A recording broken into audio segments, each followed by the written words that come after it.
নমস্কার সবাইকে। জীবন বিজ্ঞান কথা চ্যানেলে আপনাদের স্বাগত জানাই। এই ভিডিওতে জানবো আমরা উদ্ভিদ কোষ এবং প্রাণী কোষের মধ্যে পার্থক্য বা ডিফারেন্স।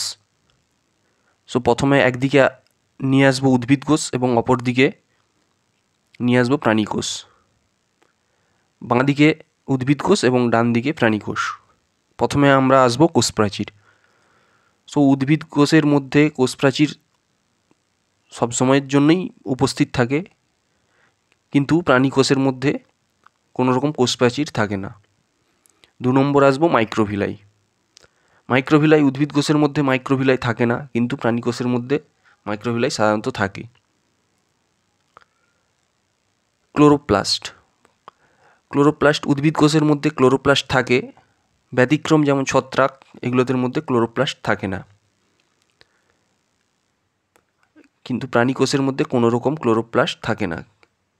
তাও কিছু প্রাণী রয়েছে যেগুলোর মধ্যে ক্লোরোপ্লাস্ট থাকে, যেমন ইউগ্লিনা, ক্রাইসামিবা, এগুলো। সেন্ট্রোজোম, পরের পয়েন্টে আসবো সেন্ট্রোজোম। উদ্ভিদ কোষের মধ্যে সেন্ট্রোজোম সম্পূর্ণরূপে অনুপস্থিত, কিন্তু প্রাণী কোষের মধ্যে সেন্ট্রোজোম উপস্থিত। লাইসোজোম, পরের পয়েন্টে আসবো লাইসোজোম।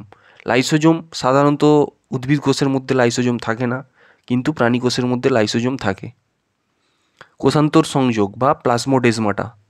প্লাজমোডেজমাটা কি না, এটা কি হয়, একটি কোষ থেকে আরেকটি কোষের মধ্যে যে সংযোগ স্থাপন হয় সেটিকেই বলা হয়, সেই সংযোগ স্থাপনের মাধ্যমটিকে বলা হয় প্লাজমোডেজমাটা।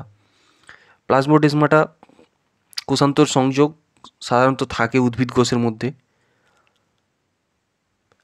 প্রাণী কোষের মধ্যে কি হয়, ডেসমোজোম নামক কোষান্তর সংযোগ সাধন করে।